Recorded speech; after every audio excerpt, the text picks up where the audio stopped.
je lis, la philosophie classique définit le jugement vrai par sa conformité avec son objet, le jugement faux par la non-conformité. Par exemple, en disant « tous les ruminants ont le pied fourchu » est un jugement vrai, on veut dire qu'il y a une conformité, c'est-à-dire une similitude, entre ce jugement qui est un acte mental et la réalité lorsqu'on examine les pieds des différents ruminants connus. Cette prétendue définition, qui paraît au premier abord simple et claire, se heurte à de grandes difficultés. Elle suppose que la vérité est la copie de la réalité. Mais pour juger de la conformité de la copie, qui est une pensée, avec la réalité, il faudrait pouvoir connaître la réalité en elle-même, sans passer par la pensée.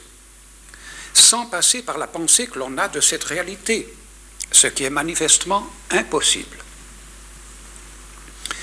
Alors pour éviter ces difficultés, il donne 3 solutions. Les philosophes, depuis Kant, disent que le jugement vrai produit la convergence mentale, c'est-à-dire qu'on est tous d'accord qu'il fait beau, puisqu'on est tous d'accord, c'est que c'est vrai. C'est un petit peu simplet parce qu'il y a une époque, je crois m'en rappeler, vous en rappelez aussi, où tout le monde disait que la Terre était fixe et puis le Soleil tournait autour. Il y avait convergence mentale, mais c'était faux. Une autre, je saute, mais Arnold Raymond, dont le collège de cette agglomération sonore de porter le nom, le collège Arnold Raymond, qui est un philosophe non sans renom lausannois, a dégagé une autre propriété importante. Il dit le jugement vrai désigne une position unique par rapport au réel. Par exemple, 2 fois 3 égale 6, tandis que le jugement faux, il y en a une multitude de faux. 2 fois 3 égale 7, égale 8, égale 9.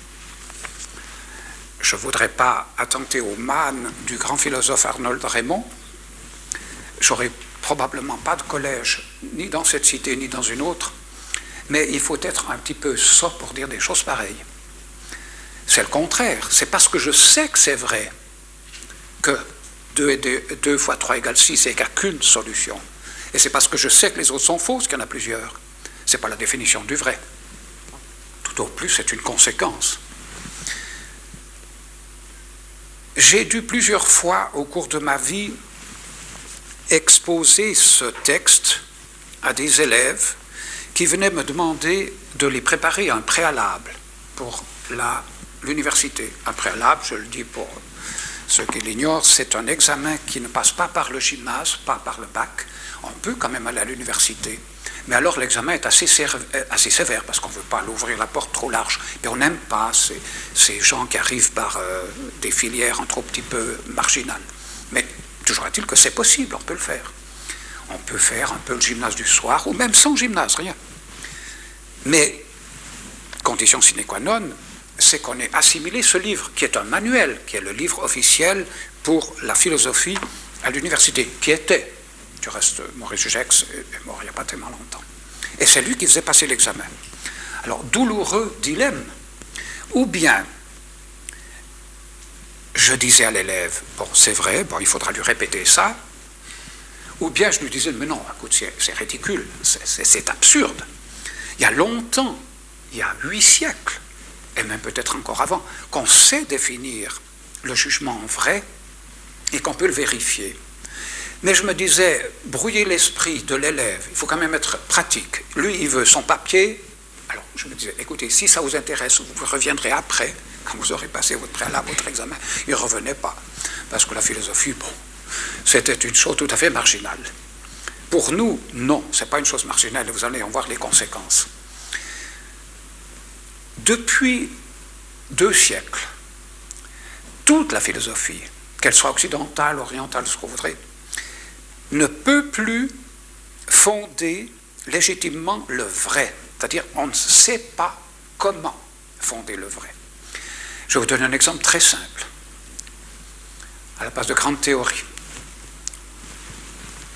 Vous voyez la couleur de ma cravate. J'ai fait exprès d'en prendre une qui soit très significative. imaginons que un philosophe marginal aussi visionne la cassette de ce cours que nous sommes en train de faire et qu'on lui demande est-ce que la cravate du conférencier, ce jour-là, du professeur, était bien de ce rouge-là. Parce qu'il peut y avoir des altérations de couleur en passant par un appareil. On pourrait même imaginer qu'un appareil, comme les photographies il y a encore quelques années, faisait des négatifs. Alors, on pourrait très bien recevoir sur la cassette une couleur non seulement altérée, mais fausse. Est-ce que ce visionneur, celui qui aurait la cassette et qui regarderait le cours, pourrait se prononcer en toute certitude, dire non, la cravate du conférencier ce jour-là, elle était bien ce rouge. Ou plutôt, c'est encore plus extraordinaire, il pourrait dire, ah non, elle n'avait pas tout à fait cette couleur. Elle était un peu plus orangée. Vous direz, ça, c'est pas possible. Étant donné qu'il n'a pas l'original, ma cravate, vous l'avez. Eh bien non, vous ne l'avez pas plus que lui.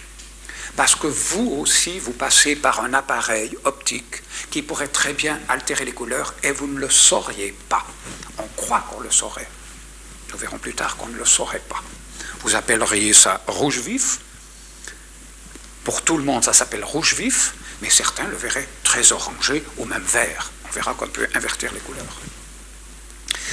Donc il a apparemment raison quand il dit « c'est impossible de définir la vérité ». D'établir la vérité, parce qu'il faudrait avoir les deux termes. Il faudrait avoir la copie, il prend le terme, il dit l'acte mental est une copie, et l'original. Mais je ne peux pas me sortir de la tête pour aller voir dehors ce qu'il en est, des couleurs, bien des pieux fourchus, des ruminants. Comme je ne peux pas aller vérifier la conformité de la copie et de l'original, on appellera original la réalité, comme il le dit, donc, impossible d'assurer qu'il y ait une vérité absolue, ne serait-ce que touchant les perceptions les plus simples, comme la couleur, les sons, sans parler du reste, évidemment. On en est là depuis 2 siècles. Vous me direz, c'est pas très important, les philosophes, ils pataugent, on peut faire sa vie sans se poser ce problème. On n'a pas besoin, disons, ils trouveront peut-être un jour la solution, ou je ne sais pas quoi, on s'en passera. Ça ne nous empêche pas de vivre.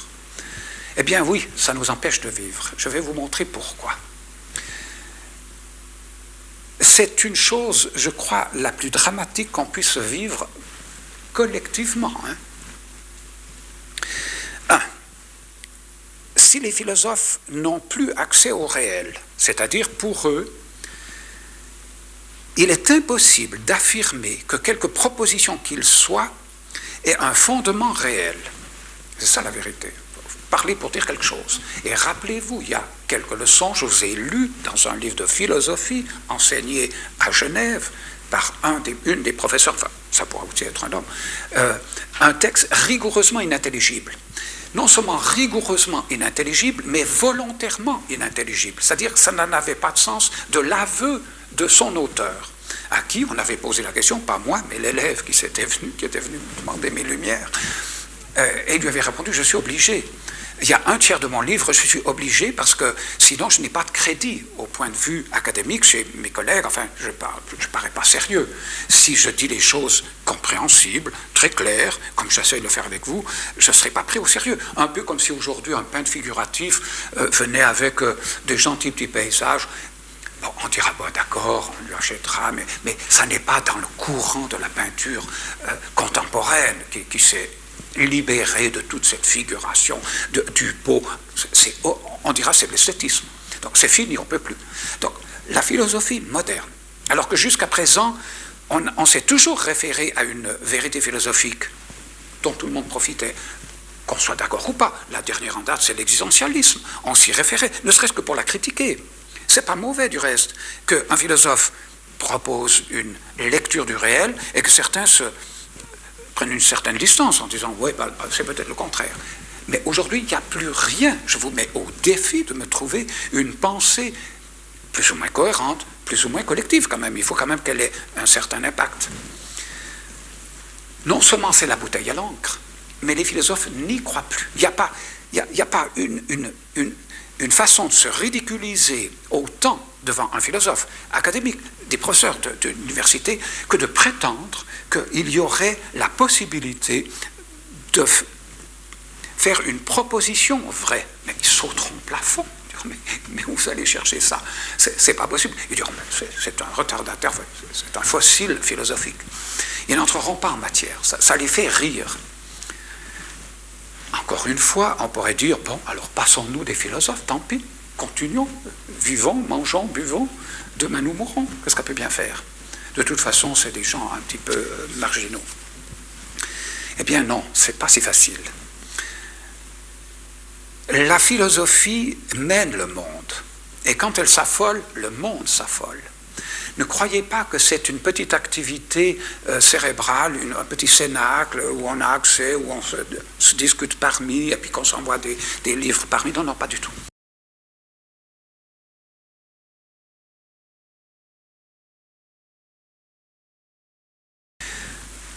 Alors, si aujourd'hui, il n'y a plus de pensée, il n'y a plus personne, il n'y a plus de philosophie, alors ça va à l'aveugle. Je ne sais pas comment ça va aller, il faut absolument, enfin, je l'espère, de l'appel de mes voeux, alors c'est uniquement parce qu'on ne sait plus définir la vérité, puisque personne n'y croit. Si quelqu'un commence à dire, écoutez, je crois que c'est comme ça, on se moquera de lui, dire, mais écoutez, vous êtes fous. Il y a longtemps qu'on sait que la philosophie nous l'enseigne, depuis 2 siècles, que la réalité est purement subjective. Vous pensez que c'est comme ça, c'est une idée que vous avez. Moi, j'en ai une autre, et puis c'est tout. C'est très beau, point de vue individuel. Point de vue collectif, ça sautera un jour ou l'autre. Alors, je ne pense pas que c'est à prendre avec trop de légèreté. C'est un peu comme si un médecin ne croyait absolument plus à la médecine. Il continuerait à exercer, évidemment, il faut quand même recevoir les malades, mais il n'y croirait pas. Et il ne croirait pas à l'efficacité des médicaments, il donnerait n'importe quoi. Parce que les philosophes aujourd'hui nous servent n'importe quoi.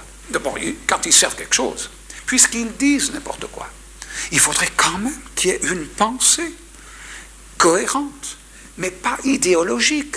Il y a des intellectuels aujourd'hui qui prennent parti, à juste titre du reste, pour les Bosniaques contre les Slaves, les attaquants. Je pense, c'est déjà quelque chose. Mais il faut aller au-delà. Ça, c'est pas encore de la philosophie. C'est de l'idéologie, elle est nécessaire. Mais il faut quelque chose de plus fondamental. Il faut une vision de l'homme qui soit juste, et la vision de la collectivité, puisque c'est avec ça que nous avons rendez-vous. Nous sommes au cycle numéro 4. Je précise, le premier cycle, c'était la matière. On a vu l'espace-temps et la substance. Ensuite, la matière vivante, 2e cycle. On a vu le vivant, le mystère du vivant. 3e cycle, l'animal, le vivant qui souffre, mais qui souffre sans réflexivité, la souffrance inhabitée, avec évidemment les passerelles qu'on a dû prendre, c'est-à-dire avec l'évolution, on a vu le problème de Dieu, le problème du mal. Et maintenant, on est au cycle 4, l'homme, et le cycle 5, ce sera la société, c'est-à-dire quand on aura plusieurs hommes ensemble. Le premier chapitre, justement, c'est sur ce problème. C'est l'intelligence et le vrai, qu'on dit et qu'on répète aujourd'hui être un problème insoluble, c'est-à-dire rigoureusement insoluble. Petit exemple, très simple. Je crois que je l'ai ici, oui, je l'ai ici. C'est fou l'actualité comme elle nous rejoint. C'est cette semaine qu'apparu dans un journal qui n'est pas de très haut niveau intellectuel ni philosophe, il n'a pas à l'être. C'est Construire, de cette semaine. Sur les fourmis. Et je vois, les fourmis sont-elles intelligentes? Ça m'intéresse, moi, quand on parle d'intelligence, ça m'intéresse d'abord. Est-ce qu'elles sont intelligentes ou pas? J'aimerais savoir ce qu'on met sous. Alors, je ne vais pas vous lire tout l'article, mais j'ai relevé simplement cette phrase. Cela nous montre à quel point nous apparentons un vaste système biologique et devrait nous inciter à être quelque peu modeste, c'est-à-dire qu'on n'est pas très différent des fourmis, bien que nous nous prétendions intelligents. J'aime beaucoup cette phrase. Après tout, qui décrète que l'être humain est intelligent? L'être humain lui-même. Donc, c'est un raisonnement en boucle, c'est-à-dire l'intelligence dit oui, je suis capable de comprendre le vrai, mais qui dit ça? L'intelligence. Alors, c'est comme vous interrogez l'accusé, ou disons le prévenu, c'est-à-dire Imaginez que vous ayez dans une maison un majordome ou même simplement un des serviteurs dont vous suspectez qu'il vous trompe. Si vous n'avez que lui, vous lui dites « Est-ce que tu me trompes ?» Ben, évidemment, il vous dira non. On serait bien naïf d'ajouter foi à sa parole. Ben, évidemment, il ne va pas me dire oui. Je n'ai que ce moyen. Or, moi, je n'ai que le moyen d'interroger l'intelligence par l'intelligence. Mais elle me dira toujours oui, oui, oui, je vois la couleur juste. Enfin, je ne verrai pas pourquoi je la verrai fausse. Et puis les lumières sont allumées, et puis aujourd'hui il fait beau. Et puis 2 et 2 font 4. Mais depuis 2 siècles, on ne peut plus justifier cette attitude. On peut l'accepter, comme un lampe soit dure. Oui, pratiquement, on ne va quand même pas se mettre la tête à l'envers. Seulement l'embêtant, c'est qu'on dit, oui, mais ce problème est insoluble. D'où l'effondrement de toute la pensée. C'est-à-dire, on s'est dit, mais alors, il n'y a plus moyen de penser. L'art a été dans le décor, il a été dans le fossé. L'art contemporain, je ne veux pas revenir là-dessus, puisqu'on le verra bientôt. Mais c'est affolant. La philosophie, on n'en parle pas. Et puis on est là comme des aveugles, conduits par des bornes, ou des bornes conduites par des aveugles. Je ne sais pas si ça ira bien longtemps. Tout simplement parce qu'on n'a plus confiance au vrai. C'est-à-dire, on ne sait plus si on peut avoir un commun dénominateur commun, c'est-à-dire le bonum comune, dire ben, mettons-nous d'accord au moins sur quelques vérités. Vous diriez ça aujourd'hui, vous faites rire. Les philosophes diront quid est veritas, comme Pilate à Jésus, qu'est-ce que la vérité? Ben oui. Bien sûr que ce problème a une solution. C'est-à-dire, celui qui regarde la cassette vidéo et qui enregistre la couleur de ma cravate peut, et je vous montrerai comment, sans jamais avoir vu ma cravate, dire ce jour-là, elle était beaucoup plus orangée, ce jour-là. Vous me direz, c'est pas possible. Il n'a que la cassette. C'est ce que disent les philosophes. Je ne peux pas, je n'ai que la copie. Je n'ai pas l'original, je ne peux pas me sortir de la tête pour aller voir. Oui, on peut. Il y a longtemps qu'on le savait. On avait résolu ce problème au XIIIe siècle, peut-être même avant, mais ce n'était pas de manière très cohérente. Me direz-vous, et vous aurez souvent l'occasion de me le dire, mais pourquoi alors on ne va pas chercher la solution au XIIIe siècle? Ben, je vous expliquerai aussi pourquoi. Il y a des lois philosophiques aussi, des espèces d'ensembles qui ne veulent pas en démordre. C'est comme le professeur qui écrit des choses qui n'ont pas de sens et qui sait ne pas avoir de sens, mais pour rester dans la confraternité académique. Vous imaginez l'amitié qui peut régner entre eux, hein, puisqu'ils savent qu'ils s'écrivent des billevesées. Il y a une phrase de Saint Paul qui me revient toujours en mémoire. Ad fabulas convertuntur, ils se tourneront vers des fables, prurientes horribus, qui chatouillent l'oreille. C'est seulement pour chatouiller l'oreille. C'est pas pour nourrir l'intelligence, mais ça chatouille l'oreille de voir ces phrases extraordinaires avec transcendant, analogique et tout ça. C'est assez beau du reste, mais ça n'a aucun contenu de l'aveu même de l'auteur. Alors je crois qu'il faut remettre les choses en place. Alors, dans une leçon ultérieure, je vais aggraver le cas, c'est-à-dire je vais vous montrer, ça ne sert à rien de donner une solution quand on n'a pas vu le problème, je vais vous montrer que, apparemment, j'essaierai de faire en sorte que vous oubliez qu'il y a une solution. Et si à la fin du cours, pas aujourd'hui, prochain, vous me dites, alors ça, si vous arrivez à répondre, c'est que c'est fort pour moi, pas moi, quand j'ai reçu la solution. Mais s'il y a une solution au problème que vous avez posé, alors c'est fort de tabac. Si vous me dites, je ne pense pas qu'il y en a une, bon, j'aurais gagné. C'est-à-dire si, dans la prochaine leçon, j'aggrave la situation plus que lui, je donnerai des arguments, et qu'on se trouve absolument acculé, alors on aura bien envie d'avoir une solution. Elle sera désirable, donnée avant même qu'on ait posé le problème, c'est très maladroit. C'est ce qu'on avait fait du reste. C'est ce qu'on appelait la scolastique. C'est la contre que Descartes s'était révolté. On lui donnait la solution avant le problème. Aujourd'hui, je garantis que le problème, on le voit avant la solution, puisqu'on n'a plus de solution. Mais aujourd'hui, j'ai pensé inévitable de mettre quelques notions en place. On ne peut pas se lancer dans cette incroyable enquête policière, si vous aimez là, alors les enquêtes policières, les énigmes, alors je vous garantis que vous serez servi. Et du reste, on parlera de Sherlock Holmes. On verra comment lui aurait répondu à une de ces énigmes. Impossible, ces raisonnements en boucle, où la chose à prouver sert, disons, de point de départ.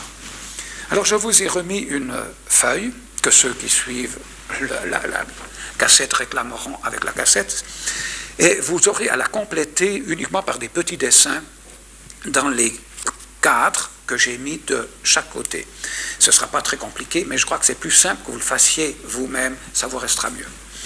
Ce petit traité d'aujourd'hui s'appelle les degrés et les sources de certitude. Pour certains, ce sera peut-être de vieilles réminiscences, mais les choses se sont approfondies depuis. Chaque fois que je l'enseigne, je le redécouvre. Et moi, je l'ai enseigné bien 25 fois. Alors, de quoi s'agit-il? Il s'agit de montrer d'abord comment l'intelligence peut s'approcher de la certitude correspondant au vrai. Comment il y a des degrés avant la certitude. Et ensuite, les sources de certitude. Et il y en a 3, il n'y en a pas 4. Par lesquelles l'intelligence peut accéder à la réalité. Donc là, aujourd'hui, on considère le problème résolu. On considère que l'intelligence peut accéder au réel. Il faut quand même, disons, faire ce préalable favorable. D'après, on verra, on remettra tout en question. Alors, j'aimerais vous montrer comment il est construit, ce petit cours. J'ai mis en premier degré le degré 0, je ne peux pas mettre le numéro 1, l'ignorance. Mais je vais faire un plaidoyer pour l'ignorance. Je vais faire un petit cours sur l'ignorance. Ensuite, alors, le premier degré dans la recherche de la certitude, c'est le doute. C'est déjà mieux que d'ignorer. Quand quelqu'un est trompé et qu'on dit « le pauvre, il ne s'en doute même pas ». C'est encore plus grave ne pas s'en douter. Donc, c'est déjà pas mal, disons, de poser le problème. À certaines époques, on ne se doutait même pas qu'il pourrait y avoir d'autres civilisations sur d'autres planètes, étant donné qu'on ne savait pas qu'il y en avait. Ensuite, le soupçon, l'opinion, la certitude, j'ai souligné, et les 3 sources de certitude. On en reparlera. D'abord, aujourd'hui, pour ce premier cours, l'ignorance. Petit traité sur l'ignorance. Les anciens distinguaient d'abord 2 sortes d'ignorance. Il y a la nescentia, qui est purement négative. Mais attention, négative, c'est pas négatif, c'est-à-dire c'est pas péjoratif. Négatif veut dire absence. Absence de connaissance, c'est le contraire de positif. Donc, la nescentia est une excellente chose, à ne pas confondre avec l'ignorantia, qui est privative. Aux examens de maturité ou bien l'examen de philosophie au préalable, ignorer certaines choses de ce livre, qui par ailleurs alors est remarquable au point de vue logique formel. C'est un petit chef-d'œuvre. Alors ça, je l'ai utilisé abondamment. Vous comprenez, c'est comme ça que je suis tombé dessus, ce texte. Mais sur le fondement de la vérité, évidemment, il a pris la théorie moderne. Alors, ne pas savoir une chose peut être une excellente chose. Je n'ai pas à savoir ce que fait le voisin. Je n'ai pas à me mêler de ce qui ne me regarde pas. Si on pratiquait un peu plus souvent la nescientia, à préférer ne pas savoir dire, le monde irait déjà beaucoup mieux, parce que je pense qu'on se sature de connaissances qui nous jouent des tours. Par contre, alors, l'ignorantia est une privation.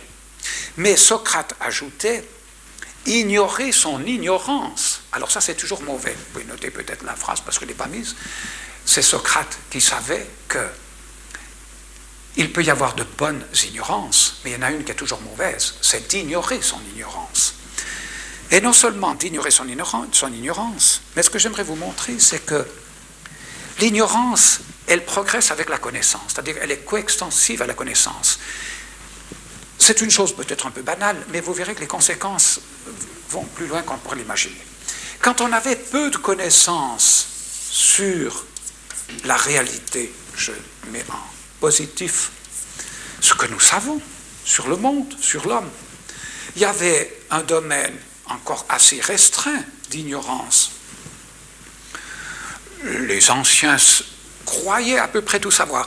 Au XIXe siècle, il y a des phrases absolument hilarantes, en pensant vraiment que la science était sur le point de tout comprendre, c'était un scientisme débridé, et que la religion, évidemment, serait évacuée par la science. On pensait que c'était une béquille qui n'avait plus lieu d'être et qu'on comprendrait tout. Aujourd'hui, que toutes ces ignorances sont connues, elles délimitent un champ alors d'ignorance, mais incommensurable. Et plus vous augmenterez le royaume, l'air, la surface de la connaissance, plus vous voyez, mais alors qu'il y a des mondes, mais finalement qu'on ne sait rien. C'est-à-dire que ce qu'on sait, c'est peu de choses. Il y a une phrase que j'aimerais que vous notiez, vous n'êtes pas obligé, mais je la trouve tellement merveilleuse. C'est un savant moderne qui dit, c'est dommage, je n'ai pas retrouvé son nom, qui dit « J'ai une ignorance encyclopédique ». Et je trouve ça sensationnel. Voilà un sage. J'ai une ignorance encyclopédique. Au 18e, au 19e et même au 17e, on pensait faire une encyclopédie. C'est-à-dire, on va faire le tour de toutes les connaissances. On saura tout.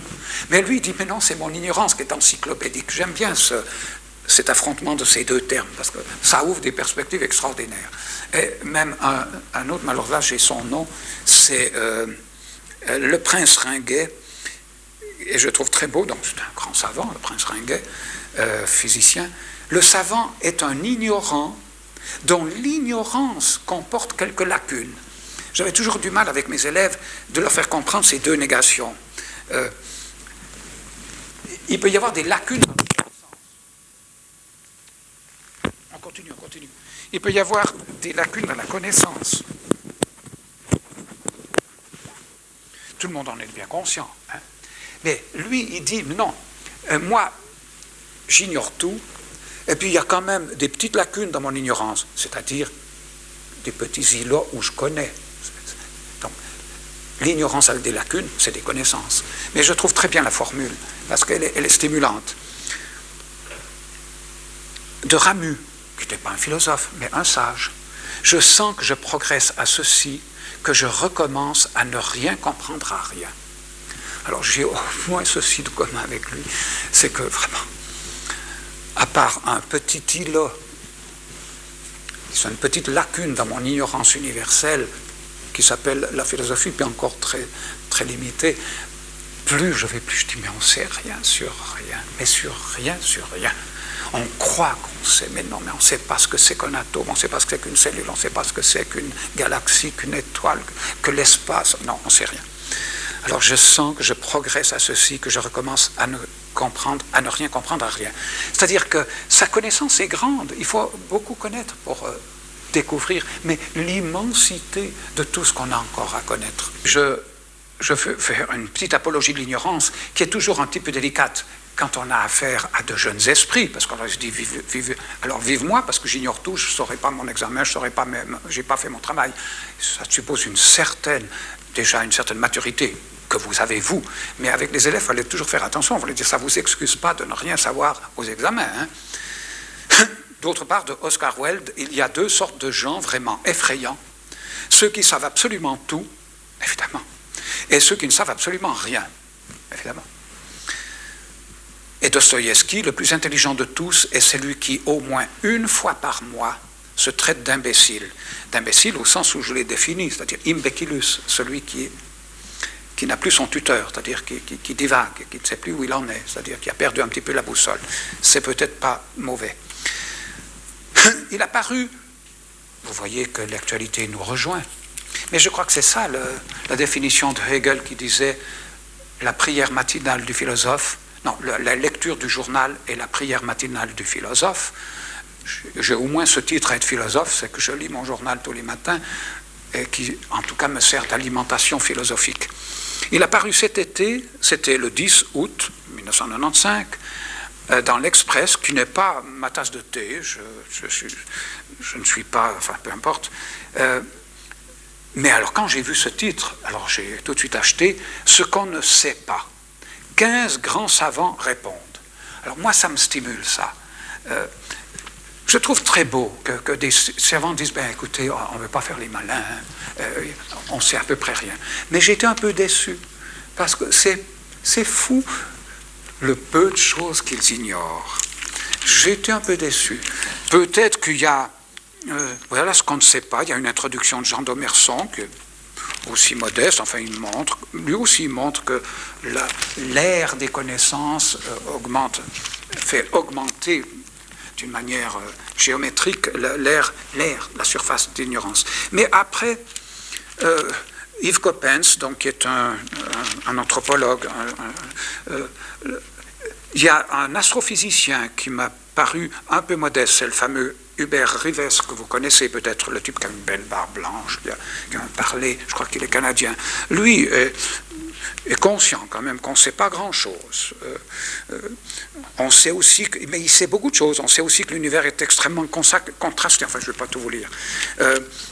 Un virologue, lui aussi, il y a encore quelques secteurs qu'on ignore dans la virologie, mais on ne sait rien. On ne sait pas ce que c'est qu'un virus. Oui, on sait comment ils se comportent, on peut les identifier, on peut les nommer, mais on ne sait pas. Mais j'aurais aimé tout à coup une sorte un peu d'angoisse métaphysique, mais c'est pas mauvais de dire, finalement, oui, dans ma petite science, je sais, mais finalement, on ne sait rien sur rien.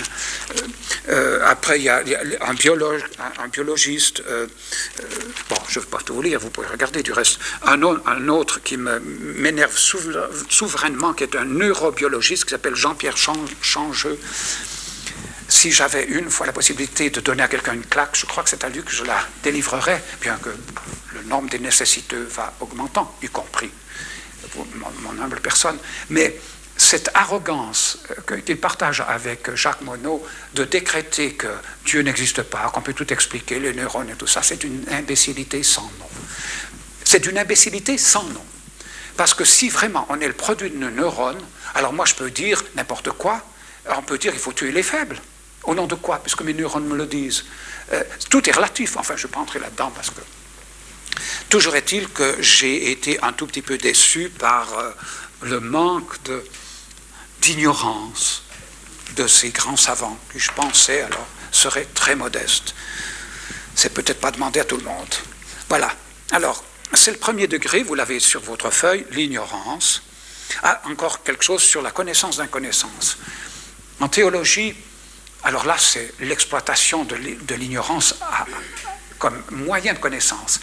C'est une démarche de saint Thomas, et je la trouve alors extraordinaire. C'est de considérer que on ne connaît Dieu que comme inconnu. C'est-à-dire, celui qui a la moindre petite idée sur Dieu peut savoir que ça n'est pas Dieu, justement. Mais il faut une vie de travail, vous savez, pour se purifier les concepts. Parce que, même si vous dites Dieu existe, qu'est-ce que vous mettez d'abord sous le mot Dieu? Et qu'est-ce que vous mettez sous le mot existe? Je pense que Dieu existe est moins faux que Dieu n'existe pas. Encore que la plupart du temps, quand j'entends cette proposition, je la trouve plus vraie que son contraire. Encore dernièrement, j'ai eu l'occasion d'en parler avec des jeunes, que Dieu n'existe pas. Alors je leur ai demandé, c'est quoi Dieu? Ce que vous dites ne pas exister, parce que vous connaissez quelque chose, vous ne dites pas n'importe quoi. Si je dis le Wistemboire n'existe pas, vous me direz, c'est quoi le Wistemboire? Alors vous mettez quoi? Alors je leur dis, oh oui, moi aussi, alors je suis athée du même Dieu que vous. Or saint Thomas, dans toute sa théologie, n'a fait que cette œuvre de connaissance d'inconnaissance, c'est-à-dire de connaître, non seulement qu'on ne connaît pas, mais pourquoi on ne connaît pas. C'est-à-dire que enlever tout la scorie, le poids spatio-temporel de nos concepts qui sont marqués, quand je dis existe, ce concept, si pur qu'il soit, est marqué de spatio-temporalité. C'est-à-dire, je ne peux pas ne pas le faire exister, mais il ne s'agit pas de ça pour Dieu. Alors, je pense que quand il est arrivé à la fin de sa vie, saint Thomas, qui a été pas très longue, puisqu'il est mort vers 50 ans, avec l'effort cérébral qu'il avait produit, qui disait, enfin maintenant, je sais que je ne connais pas Dieu, c'était pour lui une approche philosophique, bien sûr. Autre chose, la révélation. Autre chose, le Christ, autre chose. Mais lui parlait en théologien qui sert, avec sa raison, la connaissance de Dieu. Alors je voulais vous signaler, dans le problème de l'ignorance, cette technique d'inconnaissance, qui est le sommet de la connaissance humaine. C'est-à-dire, on ne peut pas aller au-delà pour respecter son objet. Maintenant, passons alors au premier degré, le doute. J'aimerais d'abord vous en donner une définition, et plus simple de faire un petit schéma que vous ferez dans le cadre qui est à gauche, à droite de votre feuille. La définition, elle est d'une simplicité évangélique ou philosophique. Le doute, c'est la suspension du jugement. La suspension du jugement. 1. D'abord, il y a jugement, d'où progrès par rapport à l'ignorance. Aujourd'hui, on peut au moins dire, y a-t-il d'autres mondes habités? C'est un progrès par rapport aux Grecs, pour qui la question n'avait pas de sens. Parce que nous savons qu'il pourrait y en avoir. Ainsi de suite. C'est déjà pas mal, le jugement. Mais il est suspendu. Vous direz suspendu où? Eh bien, vous allez faire un tout petit schéma à la hauteur, parce qu'il y en aura 4. Vous mettez d'abord le sol. Vous mettez une ligne horizontale. Dessus, vous mettez un pylône. Et vous mettez une barre dans laquelle sont à égalité le oui et le non. Suspend le jugement. Le jugement est suspendu à égalité entre le oui et le non. Attention, faites-le bien horizontal, parce que si vous le faites pencher du côté du oui ou du non, ce sera le soupçon, un petit pois. Ça vient d'un mot, d'une graine. Alors, vous me direz, mais c'est un peu simpliste. La vie de l'esprit ne se réduit pas à oui ou non. Eh bien oui, je peux vous le dire, oui. La vie de l'esprit se réduit réductivement à ce binôme oui ou non, à ce terme binaire. À ce propos-là, j'aimerais vous faire remarquer quelque chose qui m'a souvent beaucoup stupéfait et étonné. C'est qu'on rejoint le mystère de la matière d'abord, parce que la matière, elle aussi, elle est binaire, c'est-à-dire c'est positif ou négatif. L'électron est négatif, le proton est positif. Et maintenant, quand on parle d'enregistrement non plus électronique, non plus analogique, c'est-à-dire où on a quelque chose qui ressemble à la chose, mais qui est, donne-moi le nom, on va tout inscrire avec 2 termes. Ça passe ou ça passe pas, positif ou négatif. Avec ce système d'inscription sur un disque compact, si on pouvait le voir tel qu'il est, eh bien, il y a uniquement des positifs, des bosses ou des creux, si vous voulez. C'est tout. Mais avec ça, on peut vous restituer des images, du son. Enfin, on peut tout inscrire. Vous imaginez, s'il en faut beaucoup, pour arriver à restituer une bibliothèque entière et puis bientôt animée, c'est-à-dire vous mettrez en digital quelque chose dans un appareil qui vous fera voir un film, on peut le mettre en digital. Alors, de même, la vie de l'esprit, c'est curieux qu'ils se soient rencontrés, parce que ça, alors, depuis que l'homme pense, il pense en digital. Seulement, de même que quand vous voyez votre disque défiler ou quand vous entendez cette symphonie avec l'abondance des sons et tout ça, vous savez, on ne pense pas que tout est en 1, 0, 0, 1, 1, 2. C'est pas possible. Eh bien, de même, la vie de l'esprit. Si, par exemple, je dis, il me semble aujourd'hui ressentir comme le frémissement du commencement de l'apparition de l'automne, tout est en nuance. C'est quelque chose qui n'est pas affirmatif, négatif, non. Et pourtant, je peux le réduire en digital. La pensée, c'est ce que fait ce livre-là, la logique. Elle part de cette constitution de l'esprit. Alors, c'est assez curieux que depuis, je ne sais pas, 2 millions d'années, l'homme, sitôt qu'il a pensé en digital, c'est-à-dire en oui ou non, mais que, comme le disque compact, son discours, celui que je vous tiens maintenant, s'il fallait toujours le réduire en positif et négatif, ce serait compliqué. Tout ça pour vous dire que, quelle que soit l'affirmation que vous faites, si nuancée qu'elle soit, il me semble, alors c'est oui ou non. Alors, qu'est-ce que le doute? C'est lorsque, dans une proposition simple, même compliquée, réductivement simple, je ne peux pas faire pencher du côté du oui ou non. Mais j'ai le gros avantage, au moins, que je peux poser le problème. Je sais qu'il se pose. De là découlent 2 sortes de doutes. Il y a le doute positif, c'est-à-dire où j'ai autant de raisons de dire oui ou de dire non, et le doute négatif, où je n'ai aucune raison de dire oui ou de dire non. C'est très important, parce que autant on peut discuter quand il y a doute positif, parce que chacun peut faire état d'éléments. On n'arrive pas à faire pencher la balance, mais c'est pas grave. Enfin, Ce serait bien, puisque l'esprit sait qu'il ne peut pas y avoir le oui et le non. Alors c'est contradictoire.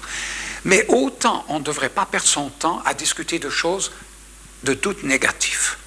Par exemple, au sujet des extraterrestres, des mondes habités en dehors de l'univers, si on avait la sagesse de se dire, non seulement on n'en sait rien, non seulement on ne le saura jamais, parce que je pense que la science nous l'a démontré, mais on n'a aucune raison, sauf celle qu'on invente, évidemment, si on a des visions de soucoupes volantes, ça n'ira pas, mais ce n'est pas une preuve. On n'a aucune preuve pour le oui, ni pour le non. Le jour où, éventuellement, on recevra un message codé, c'est-à-dire il y a quelque chose où les grandes oreilles électroniques qui reçoivent les bruits de l'univers, tout à coup détecteront quelque chose, non pas qui est rythmique, parce que ça peut venir encore des rythmes de la cosmologie, mais qui ressemble à un langage, on aura un petit quelque chose pour le oui. Mais pour le moment, on ne l'a pas. Le doute, c'est un art. J'aimerais que vous reteniez au moins l'idée, sinon la pratique. C'est grande sagesse que de savoir douter. Montaigne, du reste, disait qu'il avait appris toute sa vie à douter.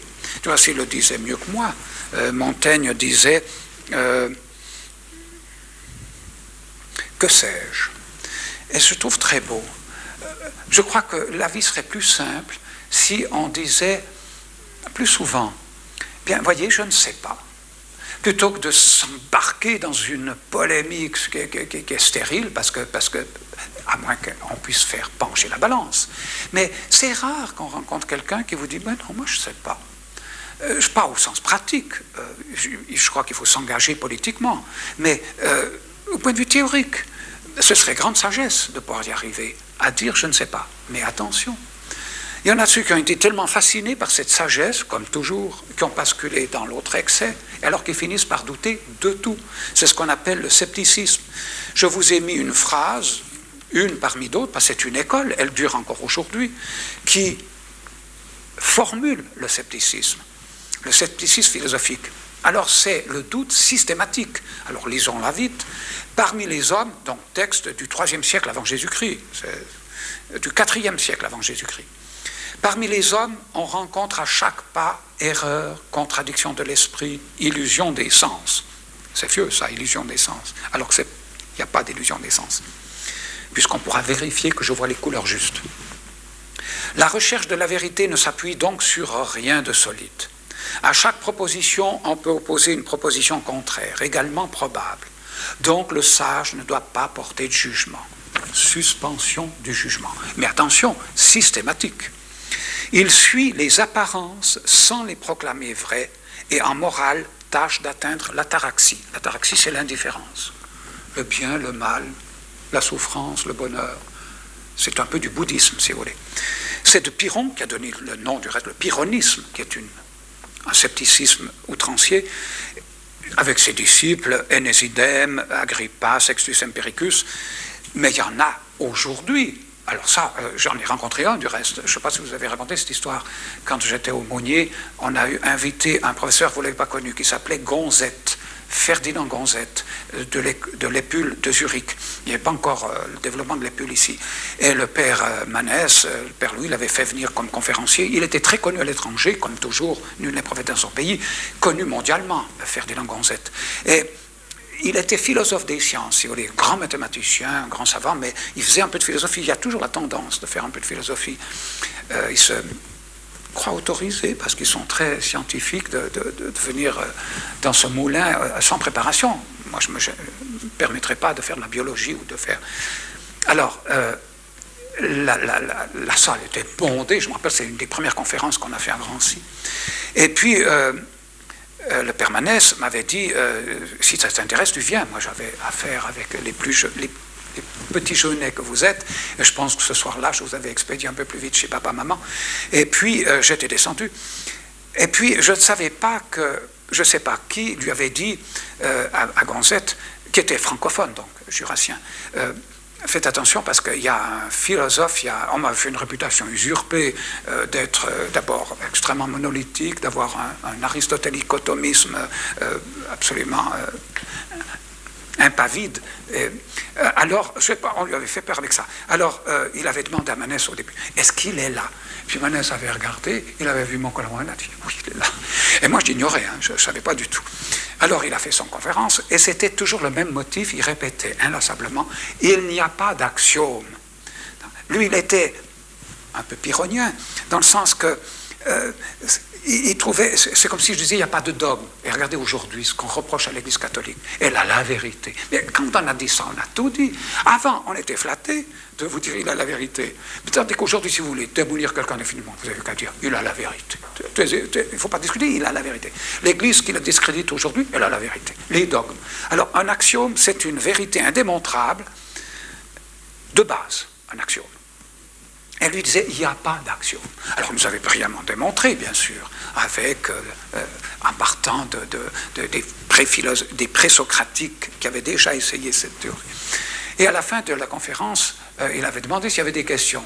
Et moi, en toute innocence de cause, parce que je crois que si on l'avait prévenu, je n'aurais pas osé, j'ai levé la main. Et du reste, il était très myope, il ne voyait pas. Alors, il avait demandé s'il y avait des mains qui se lèvent. Et malheureusement, Manès lui avait dit, oui, c'est lui. Alors, je m'étais levé, et puis j'avais dit, avec toute la modestie que vous me connaissez, monsieur le professeur, votre conférence a été intéressante, il faut toujours dire ça, c'est la captatio benevolentiae, mais vous me permettez, petite question, quand vous dites il n'y a pas d'axiome, n'est-ce pas là un axiome? C'est-à-dire, est-ce que ça n'est pas une vérité indémontrée et indémontrable? Parce que vous ne l'avez pas démontré. Alors, il avait dit, oui, enfin, je ne me rappelle plus. Alors, sincèrement, je ne sais pas ce qu'il avait répondu. Mais il y a toujours une réponse. Vous pouvez dire à ce que vous voulez à un conférencier qui est plein de son sujet, vous ne le démontrez pas. Alors, ça m'avait beaucoup frappé, parce que si vous regardez ce texte, mais il y a des affirmations continues. Hein? Alors, on pourrait dire, ah tiens, parmi les hommes, c'est déjà une affirmation, ça. On rencontre à chaque pas. Vous êtes sûr? C'est pas à 99 pas sur 100, c'est chaque. Bon, d'accord. Erreur? Ah bon? Les erreurs se définissent par rapport à une vérité. Comment vous savez que c'est une erreur, puisqu'il n'y en a pas de vérité? Il ne peut pas y avoir d'erreur sans vérité. Contradiction de l'esprit, illusion des sens. En un mot, on ne va pas s'absentir. Il n'y a pas plus dogmatique que l'ennemi du dogme. Il n'y a pas plus affirmatif que l'ennemi de l'affirmation. Vous rencontrerez personne d'aussi persuadé de la vérité que quelqu'un qui dit il n'y a pas de vérité. Parce qu'il vous le démontre. Et il vous fait des théories extraordinaires. On verra ça avec Descartes qui a donné la tête baissée dans le panneau, et encore aujourd'hui on ne le voit pas, puisqu'on enseigne Descartes sans problème, sans contestation. Il a démontré qu'on ne pouvait pas démontrer. Mais c'est une démonstration extraordinaire. Mais malheureusement, c'est une démonstration. C'est toujours ridicule qu'on démontre qu'on ne peut pas démontrer. Enfin, je vous ai... Ensuite, le schéma suivant, c'est le soupçon. Alors c'est facile à définir, le soupçon c'est au sens ancien du terme. C'est un petit poids, du reste on dit encore, donnez-moi un soupçon de lait dans mon café, ou bien un soupçon de sucre, ou un soupçon de farine. C'est un peu de poids. Alors vous faites de nouveau le même schéma, vous faites le solide, le plancher solide des vaches, ça c'est le sol. Hein. Vous mettez le petit cône, et vous faites pencher, mais pas toucher. Vous faites seulement pencher le oui. Vous pouvez mettre le non, si vous avez l'esprit plutôt négatif. Alors, vous faites pencher d'un côté. C'est tout. C'est un moment de la démarche. Et là, il faudrait pouvoir illustrer ça de beaucoup d'exemples. Dans les enquêtes policières, dans les romans policiers, on fait tout pour donner un soupçon sur un personnage. Et puis après, évidemment, on vous montre qu'on s'est fait complètement avoir. Mais c'est très difficile de ne pas transformer un soupçon en certitude. Imaginez que vous soyez dans une classe et qu'il y a des vols qui se font. Et vous commencez à avoir un soupçon. Hein, un soupçon. Le doute, c'est bien le doute. Je dis, j'en sais rien. J'ai 20 élèves, il n'y a pas de raison de penser que c'est Pierre, Paul ou Jacques. Mais quand vous dites, mais celui-là, je ne sais pas pourquoi, ça peut être très subjectif, mais je peux avoir une raison de soupçonner. Je peux avoir appris qu'il a déjà volé. Ce n'est pas une raison pour laquelle il a volé. Alors, c'est embêtant, les soupçons. Parce qu'on n'a jamais suffi... Enfin, j'espère que vous l'avez, mais c'est difficile. C'est une sagesse. De rester avec le soupçon. De dire, oui, il se pourrait. Ça penche du côté de tel individu. Mais je n'ai pas le droit d'aller plus loin. Pour l'amour du ciel, Ce serait une injustice flagrante. On pourrait parler de la mort de Jean-Paul Ier, où il y a un soupçon d'assassinat ecclésiastique, c'est-à-dire c'est un peu bizarre, mais oui, on peut, c'est pas incohérent, ça n'est pas inimaginable, ça s'est fait à travers tous les siècles, à la Renaissance et autres, mais vous n'avez pas l'ombre du début, vous n'avez que quelques petits indices, même pas, je pense que c'est plutôt le doute. Mais certains sont certains, certains en sont certains. Il y a des livres qui ont paru là-dessus, on vous démontre qu'il a été empoisonné, il a fait 30 jours de pontificat, on a compris qu'il était un petit peu mariole, il avait la capette de travers, il disait des choses d'un brave curé de village. On se dit non, c'est pas le pape de l'Église universelle. Pourquoi pas on le faisait au Moyen-Âge, hein? On donnait un petit produit dans le breuvage du soir. C'est le soupçon. Maintenant, on arrive aux choses sérieuses. On arrive à l'opinion. Opinion, vous dessinez le triangle, le sol d'abord. Vous faites toucher un des fléaux de la balance. Vous mettez le oui, vous mettez le non. Alors je vous ai mis la définition extraordinaire de saint Thomas, et je la trouve merveilleuse. C'est l'affirmation avec la peur de l'autre, non pas la peur de l'autre de Pierre, Paul ou Jacques. J'affirme oui, mais j'ai peur que ce soit le non. J'ai encore peur, attention, pas la peur psychologique, je ne peux pas éliminer le non.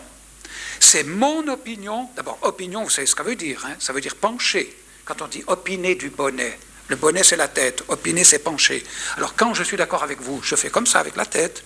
Je la penche. Ça veut dire oui. Alors, opinion, pencher. Mais je penche totalement, mais je ne peux... Non seulement je ne peux pas l'exclure, mais il se pourrait que ce soit l'autre. Exemple. Mon opinion à moi, c'est que le plus grand poète du 19e siècle, c'est Baudelaire. Mais si quelqu'un me dit non, pour moi, c'est Victor Hugo, rappelez la phrase de Gide, Victor Hugo, hélas, à qui on avait posé le même problème. Quel est le plus grand poète du 19e? Il avait dit Victor Hugo, hélas. Mais moi pas, non. Pour moi, c'est Baudelaire. Mais je ne peux pas vous l'imposer. Je ne peux pas exclure que quelqu'un me dise, mais non, vous oubliez Rimbaud. Et que tout à coup, je me dis, ah oui, il y a Rimbaud quand même. Hein. Je continue à penser et je fais l'affirmation.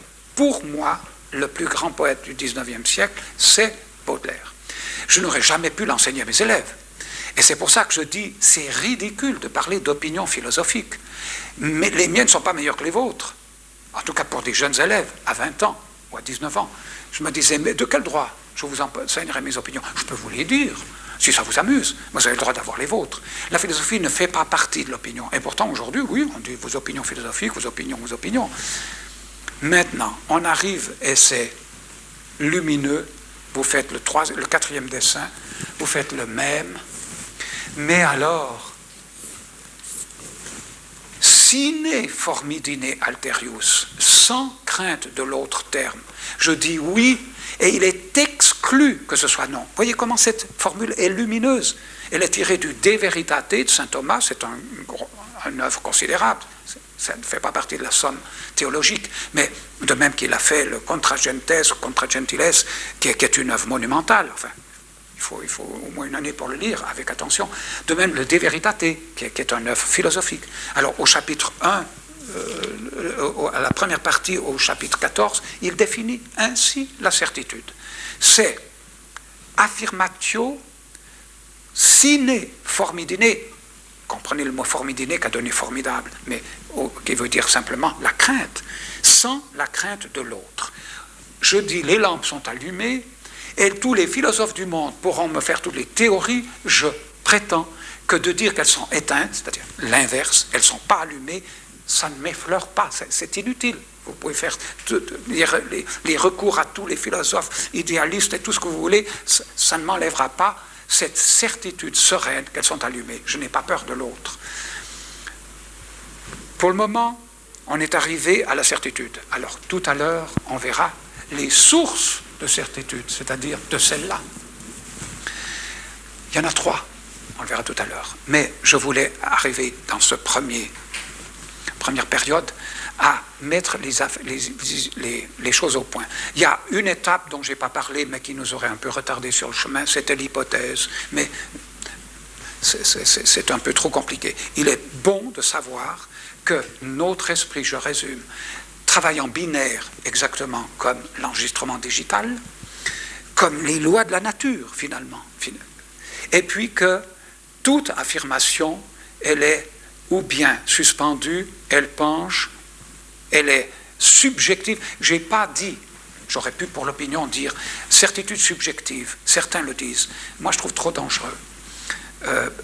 Et pourtant c'est vrai, c'est une certitude subjective. Quand je vous dis, pour moi, Baudelaire est le meilleur le plus grand des poètes, c'est une certitude subjective. Seulement j'ai envie de garder le mot certitude pour la certitude objective. Alors je trouve tellement plus juste de dire que c'est une opinion, c'est-à-dire je penche, j'y adhère, mais je ne peux pas exclure que quelqu'un me dise c'est le contraire. C'est tellement précieux la certitude maintenant. C'est ce qui permet une vie en société. Le jour où on n'aura plus les mêmes certitudes, tout pète. Il faut ce bonum commune dont les philosophes ne sont plus capables de nous assurer le noyau minimum. Actuellement, il n'y a que attention à l'autre, divergence, on frotte les opinions, tout est dans tout et réciproquement. Je trouve très beau à titre individuel, mais je dis, c'est la cassée de gueule. Parce que le jour où on ne sera pas au moins d'accord sur un minimum de vérité et de valeur, on se tapera dessus. Ou alors on reconstituera des petits groupes, tout à coup on trouvera un petit groupe, on fera une petite chapelle, cette chapelle va se scléroser et puis taper sur les autres, comme on le voit avec la secte Aoun. Ils ont une vérité, ils ont trouvé. On ne peut pas faire tout seul. Alors actuellement c'est dangereux, parce que chacun a sa petite vérité, il trouve d'autres qui tout à coup se mettent à s'amalgamer, ça ne durera pas longtemps, mais suffisamment pour faire du dégât, pour se défendre contre les autres. Il faut rétablir, il y a un minimum de vérité qui fonde les valeurs, qui est notre bien commun humain ou social, sans quoi c'est la débandade, c'est la guerre. C'est l'homme qui est un loup pour l'homme. À tout à l'heure.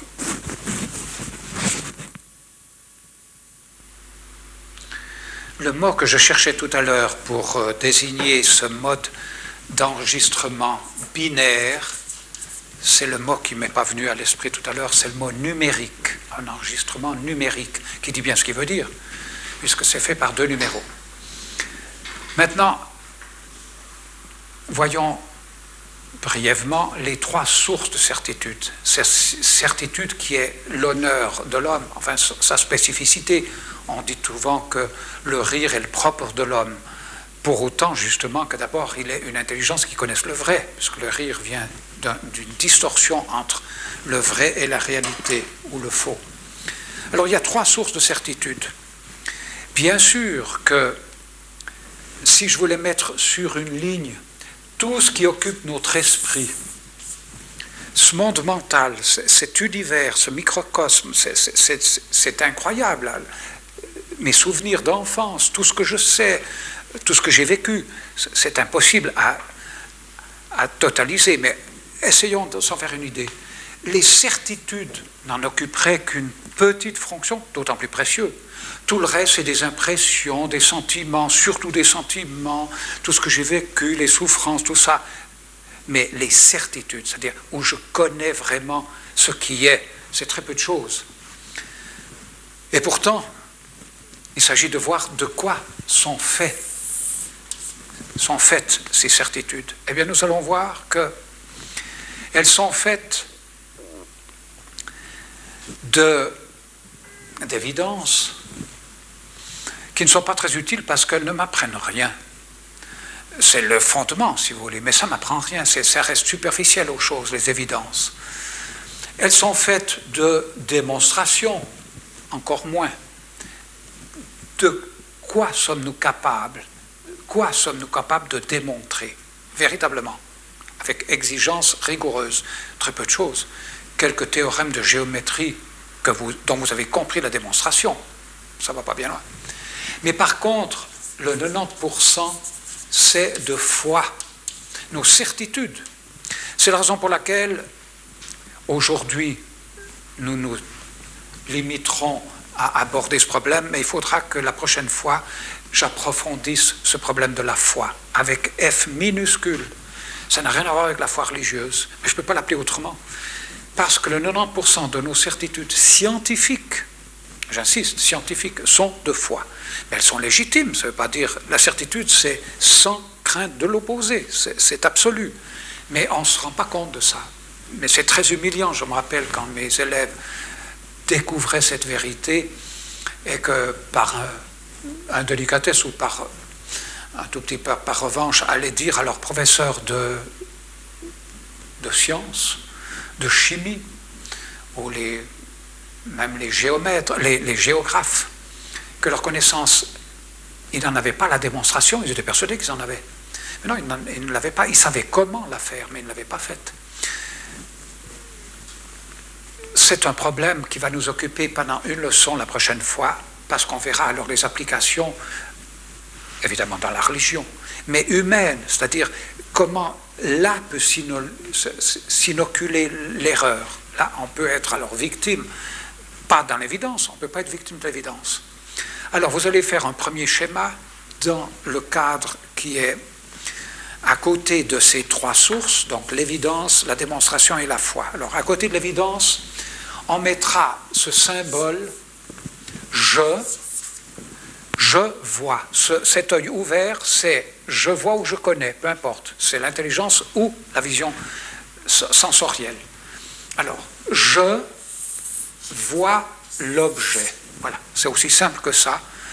Une évidence, c'est lorsque je vois directement l'objet. Et que je vois que je le vois, bien sûr. Mais ce n'est pas important, ça, pour le moment. On ne parle pas de la conscience.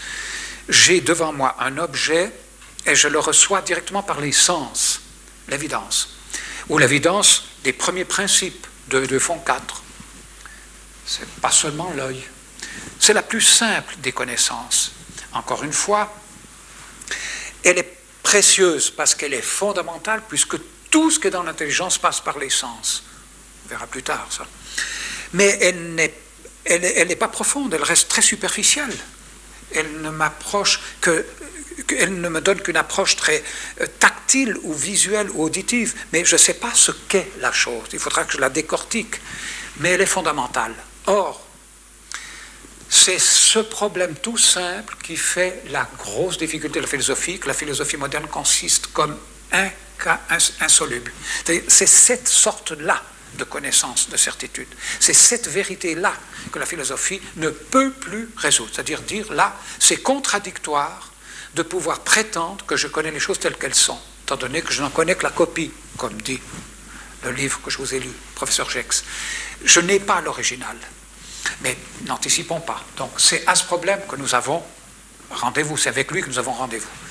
Par contre, les deux autres sources de certitude, bon, alors à la deuxième degré, vous mettez « je ne connais pas l'objet », alors je ne le vois pas, je ne le connais pas, mais je peux passer par une vérité intermédiaire.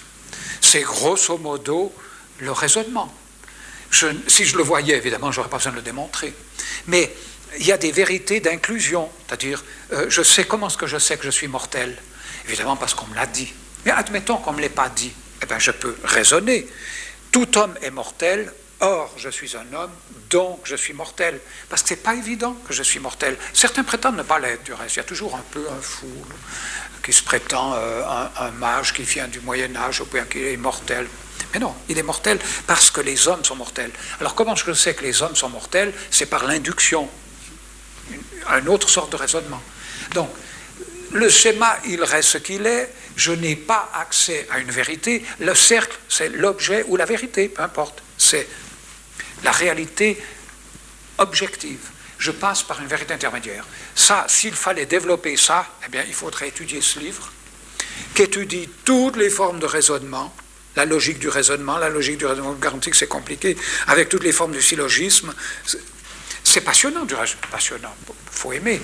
Je l'ai fait quand j'imagine qu'il y a encore 15 ans, en Valais, on avait 4 heures de philosophie par semaine.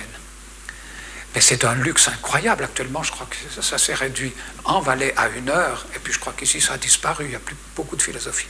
Mais 4 heures de philosophie. Alors on avait le temps, et c'était des heures, hein, c'était pas des 3/4 d'heure, c'était plus quand même des 55 minutes. Mais alors on avait le temps d'aller au fond des choses sur 2 ans. Alors, évidemment, j'espère que je n'ai pas trop fatigué mes élèves. Enfin, non, de temps en temps, j'ai des témoignages comme quoi ça a laissé quelques traces. Et on voyait toute la logique, c'est-à-dire toutes les formes du raisonnement inclusif et autres, comment un concept en inclut un autre, ou qu'en partie, c'est toute la technique des syllogismes. C'est passionnant. Évidemment, certains élèves n'aimaient pas parce que c'est un peu géométrique ou analytique ou mathématique. Toujours est-il qu'il est possible de passer par des vérités intermédiaires, lesquelles sont elles-mêmes peut-être déductibles d'une autre vérité, ou tout simplement des jalons d'évidence. Et enfin, quand je ne peux pas voir, que je ne peux pas démontrer, parce qu'on ne peut pas tout démontrer, je ne vois pas, mais je peux passer par une intelligence intermédiaire, c'est-à-dire par quelqu'un qui, lui, a démontré ou lui a vu. Vous dessinez un triangle parce que c'est plus symbolique. Moi, je suis un œil ouvert, et puis l'intelligence intermédiaire, ben, c'est un triangle, tout simplement parce que c'est la forme même de la connaissance ouverte. C'est le 90% de nos certitudes scientifiques, encore une fois, je vous le dis. Alors, inutile de prendre un exemple, mais pourtant, il faut en prendre des exemples. Je prends le problème de la rotondité de la Terre. C'est quand même affolant de penser que si on nous avait dit qu'elle était plate, si intelligents que nous soyons, vous et moi, mais évidemment, on l'aurait cru, comme les plus savants des Grecs le croyaient. On me dira, mais nous, maintenant, on a des vérifications. Mais non, on n'en a aucune. C'est sachant qu'elle est ronde qu'on peut vérifier a posteriori, bien sûr. Alors on sait que si le bateau disparaît au bord de la mer, ça veut dire que la Terre est ronde. D'abord, ça ne veut pas dire qu'elle est ronde, elle peut être ondulée ou elle peut être ovale, et on aurait le même phénomène. Et d'autre part, les Grecs n'étaient pas plus bêtes que nous, voyaient aussi les bateaux disparaître, et n'en ont jamais conclu que la Terre était ronde. Je vous ferai, si vous voulez, une fois la première démonstration que la Terre est ronde, c'est au IIe siècle avant Jésus-Christ, à Alexandrie, et c'est un raisonnement extraordinaire, c'est absolument génial, c'est quelque chose de fou. Prenons vite, alors, ici, c'est le problème numéro 1 auquel nous avons rendez-vous, ça va nous durer quand même quelques leçons, puisque c'est ce qui est déclaré insoluble. Le problème du raisonnement, c'est encore pas trop difficile à voir que ça fonctionne, tandis que ça, oui, c'est un peu plus difficile à voir comment ça fonctionne. Parce que c'est la porte ouverte, alors, à n'importe quoi. Je dois croire ce que quelqu'un me dit, parce que c'est de la foi.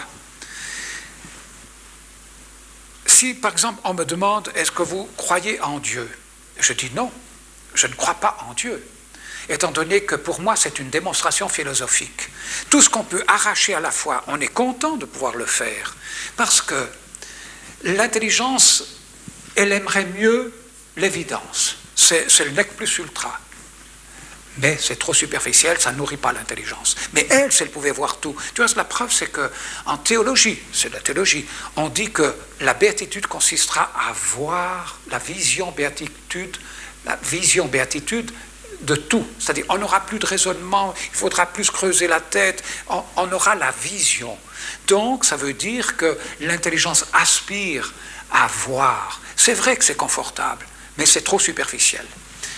C'est pas mal, la démonstration, parce que l'intelligence obtient le même résultat, c'est-à-dire ce qu'elle a eu par la foi. Tout à coup, elle découvre la même réalité, mais alors plus assurée, parce qu'elle dit, alors maintenant je sais pourquoi je le dis. Pendant des années de ma vie, j'ai cru en Dieu, puisqu'on m'en a parlé, on me l'a inoculé avec le lait que je buvais. Et quand j'ai pu découvrir que l'intelligence, comme l'avaient fait les Grecs, comme l'avait fait la philosophie, en dehors de toute révélation, était parvenue à établir l'existence d'une réalité en dehors du monde. Évidemment, elle était peut-être très grossière, c'était pas encore la connaissance d'inconnaissance, mais si malhabile qu'elle soit, quand l'intelligence arrive à arracher à la fois la démonstration de la Terre, que je n'ai pas faite, mais que je sais comment on a fait au IIe siècle avant Jésus-Christ, ça m'a apporté quelque chose, ça ne m'a pas renforcé ma certitude. Je pense que les astronautes, quand ils voient la Terre ronde, eux la voient, eux c'est l'évidence. Ils ont de la chance, hein. Mais ils vont pas nous dire, écoutez, je ne regarde pas par le bleu parce que de toute façon, je sais qu'elle est ronde. Bien sûr, ça ne les conforte pas dans l'idée qu'elle est ronde. Mais d'abord, c'est beau. Il paraît que c'est un spectacle absolument incroyable. Et on verra en esthétique du reste pourquoi. Il y a une raison. Mais pour eux, bien que ça n'ajoute rien, de pouvoir voir ce que je savais, soit parce qu'on me l'avait dit, soit parce que je l'avais démontré, très peu. Ça, la démontrer, pour que ce soit rigoureux. Ainsi de suite pour tout. Si je prends l'eau, les chimistes, ils sont combien qui peuvent et qui ont fait la démonstration que l'eau est faite d'un atome d'hydrogène et d'oxygène. D'oxygène ou d'hydrogène, il faudra que je revoie, justement, je l'ai cru, on me l'a dit, puis je l'ai oublié. Mais il n'y a pas besoin de le faire, parce que si chacun devait refaire la démonstration, on piétinerait. Alors, on fait confiance à ceux qui l'ont fait et qui ont crédit de le faire. Alors maintenant, comment ça fonctionne ? C'est ça qu'il faudra voir, c'est-à-dire qu'il faudra faire l'autopsie de cet acte de foi, parce que c'est trop important. Tout ce qu'on reçoit, sans trop de critiques, comment fonctionne l'acte de foi, c'est-à-dire à quelles conditions je peux, d'une manière absolument assurée, savoir que ce qu'on me dit est vrai. C'est-à-dire, je n'en ai pas la démonstration, ni l'évidence. Mais pourtant, Dieu sait si parmi vous, il n'y a pas la moindre hésitation sur certaines conclusions scientifiques. Hein. À quelles conditions ? Parce que alors on pourrait me dire aussi n'importe quoi. Eh bien, je vais développer ça la prochaine fois. Je vais vous montrer qu'il y a 4 règles à observer, qu'on appelle les motifs de crédibilité. Je vais vite vous montrer comment ça fonctionne. Ici, on voit très bien comment ça fonctionne. Il faut que les vérités intermédiaires qui m'amènent à la vérité ultime s'articulent bien les unes aux autres. Ici, il s'agit d'établir la relation A et la relation B, c'est-à-dire, il faut que je vérifie, vous entendez, et non pas que je crois, il faut que je vérifie, que le témoin ne me trompe pas et que le témoin ne se trompe pas. Attention.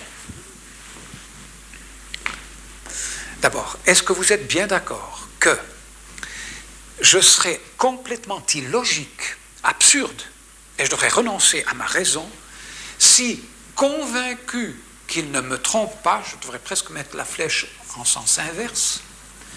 Donc, je dirais, voilà, Pierre m'annonce qu'il a vu un accident. Ça arrive tous les jours, où quelqu'un me dit, tu sais pas ce qui m'est arrivé ce matin? Je dis non, puis il me raconte. Je ne l'ai pas vu, je n'en ai pas la démonstration. Mais je dois m'assurer qu'il ne me trompe pas. Donc, je suis convaincu, je sais qu'il ne me trompe pas. Et d'autre part, je sais qu'il ne se trompe pas. Sa relation à l'objet est juste, il n'est pas fou, il n'a pas d'hallucination. Évidemment, s'il me dit qu'il a vu la Sainte Vierge, alors là, je pourrais être plus prudent, même si j'ai confiance, et si je pense qu'il ne me trompe pas. Mais il peut se tromper. Il y a des gens qui ont vu la Sainte Vierge, qui ont cru voir la Sainte Vierge, ils sont de bonne foi. Hein.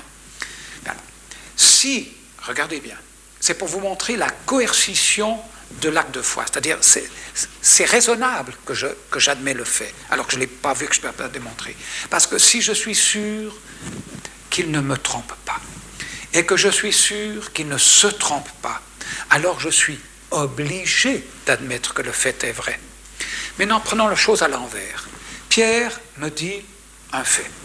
Il me dit, écoute, j'ai vu une sorte de soucoupe volante pendant la nuit dernière. Il y a des gens qui scrutent la nuit le ciel, on ne sait jamais, c'est quand même voir un objet un peu insolite. Il me dit, j'ai vu une soucoupe volante. Et je dis, non, ça c'est pas possible. De bon droit, vous avouerez, de bon droit, il peut me dire, alors je suis un menteur, je te dis des blagues. Je dis, ah non, tu mens pas, tu me mens pas, tu me racontes pas des balivernes. Il me dit, alors je suis fou, parce que j'ai vu une... Je dis, ah non, tu n'es pas fou. Il me dit, alors c'est moi qui suis fou, de ne pas le croire. Parce qu'il n'y a pas d'échappatoire, vous comprenez. Ou c'est moi qui suis fou, ou bien c'est lui qui me ment, ou c'est lui qui est fou. Mais il y en a il n'y a rien à faire. Alors si je veux maintenir les trois, je ne suis pas fou, il n'est pas fou et ne me ment pas, alors tout saute. C'est pas possible. Il faut que je trouve que si le fait n'est pas admis, ou il me raconte des balivernes, de bonne foi peut-être. Non, s'il me raconte des balivernes, ça ne peut pas être de bonne foi. Ou alors, de bonne foi, il s'est trompé. Alors, il faut obtenir ce qu'on appelle la vérification des motifs de crédibilité. C'est-à-dire, je dois obtenir là une certitude, non pas de foi, une certitude qu'il ne me trompe pas et ne se trompe pas. Dans ce cas-là, je suis, comme ici, amené à une sorte de coercition de l'esprit, c'est-à-dire mon esprit ne peut pas ne pas adhérer à l'objet. Par simple logique, c'est une logique d'un peu différente de celle-là. Celle-là, c'est des lois absolues, elles sont cataloguées. C'est assez passionnant, du reste, de voir comment une vérité en inclut une autre, ou on peut en déduire en partiellement autre. Il y a des formes de syllogisme qui sont assez jubilatoires, surtout quand il y a des formes où il n'y a que des parties des concepts qui s'incluent les uns les autres. Je n'ai plus en mémoire maintenant, enfin, on pourra en prendre dans le livre. Et c'est assez stimulant. De même ici, il faut absolument arriver à vérifier cette relation et cette relation. Ça, je ne peux pas vérifier. Mais évidemment, si je pouvais vérifier, je n'ai pas besoin de passer par le témoin. Ça, j'en sais rien. J'en sais rien s'il y a eu un objet insolite qu'il appelle soucoupe volante, enfin, lui il l'appelle comme ça, ben, j'en sais rien. Hein. Mais je dois, et c'est ce qu'on se dispense souvent de faire, c'est pour ça la crédulité humaine n'a pas de limite. On se dispense de vérifier les deux relations. Il se trompe ou il me trompe. C'est la raison pour laquelle c'est tout simple. Dans l'acte de foi qu'on ne vous a pas appris parce que vous êtes génération d'après mai 68 ou d'après la guerre, mais on récitait un acte de foi, on avait en religion 3 actes, un acte de foi, un acte d'espérance et un acte de charité. Et on disait, dans l'acte de foi, mon Dieu, je crois toutes les vérités que vous avez révélées, parce que vous ne pouvez ni vous tromper, ni nous tromper. Je n'avais pas compris, c'est beaucoup plus tard que je me suis dit, c'est évident que s'il ne se trompe pas et ne me trompe pas, c'est bel et bien la raison pour laquelle ce qu'il dit est vrai. Seulement maintenant, comment est-ce qu'on peut vérifier que Dieu ne se trompe pas et ne me trompe pas? C'est une autre paire de manches. Mais on le verra du reste, parce que je ferai quand même un petit exposé sur la foi avec F majuscule. Il faudra voir comment alors les deux relations se vérifient, les motifs de crédibilité. Mais la prochaine fois, je veux simplement vous montrer comment, avec 4 lois qu'on pratique sans le savoir, c'est évident que c'est M. Jourdain qui parlait en prose sans le savoir, vous le faites, c'est évident que si l'un d'entre nous tout à coup me disait, vous ne savez pas ce qui m'est arrivé hier, j'ai vu un truc un peu spectaculaire, à la vitesse de l'éclair, avec 2-3 petits indices, mais tellement naturels qu'on ne s'en aperçoit pas, mais ils y sont. On vérifie les 4 motifs de crédibilité, et puis on dit, ah bon, ah ben dis donc, c'est incroyable. Mais il y aura une limite, à partir de quoi je serai obligé de pousser l'analyse des motifs de ces 2 relations un peu plus loin.